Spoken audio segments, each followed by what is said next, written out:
হঠাৎ করেই ছোট্ট একটি গ্রাম যেন পরিণত হয়েছে কৌতূহলের কেন্দ্রে। দূর দূরান্তের মানুষ এসে ভিড় করছেন এই গোয়াল ঘরের সামনে, কারণ দেখতে সাধারণ বাছুর হলেও এর মুখ কিছুটা আলাদা। জন্মের পরপরই বাছুরটি দুটি মুখ এবং তিনটি চোখ দেখা যায়।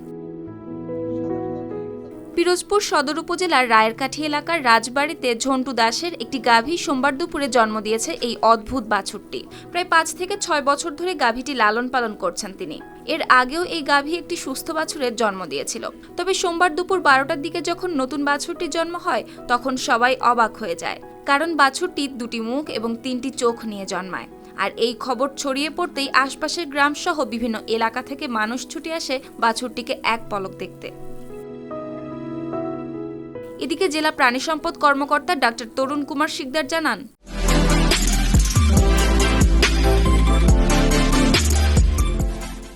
কিন্তু আসলে এটা একবারে স্বাভাবিক ঘটনা না।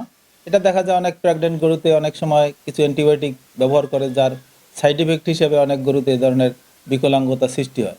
এটা আসলে অনেক যারা ডাক্তার আছে তারা অনেক না বোঝার কারণে, বা আমাদের যারা গ্রামের হাতুড়ি ডাক্তার আছে তাদের বিভিন্ন ওষুধ ব্যবহার করার কারণে এটা হয়। তবে এতে আতঙ্কিত না হয়ে কোনো সমস্যা দেখা দিলে প্রাণী সম্পদ বিভাগের সঙ্গে যোগাযোগের পরামর্শ দেন এই কর্মকর্তা। তা আমি আশা করি যে এই ধরনের গরু যারা হয় তারা যেন আমাদের যদি রোগাক্রান্ত হয় প্রেগনেন্ট অবস্থায় আমাদের সাথে যেন যোগাযোগ করে, কারণ সব ধরনের ওষুধ তো সবাই ব্যবহার করতে পারে না, কারণ একজন ডাক্তারই জানে যে কোন ধরনের ওষুধ কোন অবস্থায় ব্যবহার করা যাবে। আসলে এই জন্য তারা অনেকেই দেখা যায় আমাদের কাছে অনেকে আসতে চায় না। তো আমি আশা করি যে তারা আমাদের কাছে আসবে, আমাদের কাছ থেকে ভালো চিকিৎসা নেবে এবং তাদের এই ধরনের কোনো সমস্যা হবে না। তবে বাছুরটি এখন পর্যন্ত জীবিত এবং মোটামুটি সুস্থ রয়েছে বলে জানিয়েছেন গরুর মালিক। News desk, RTV।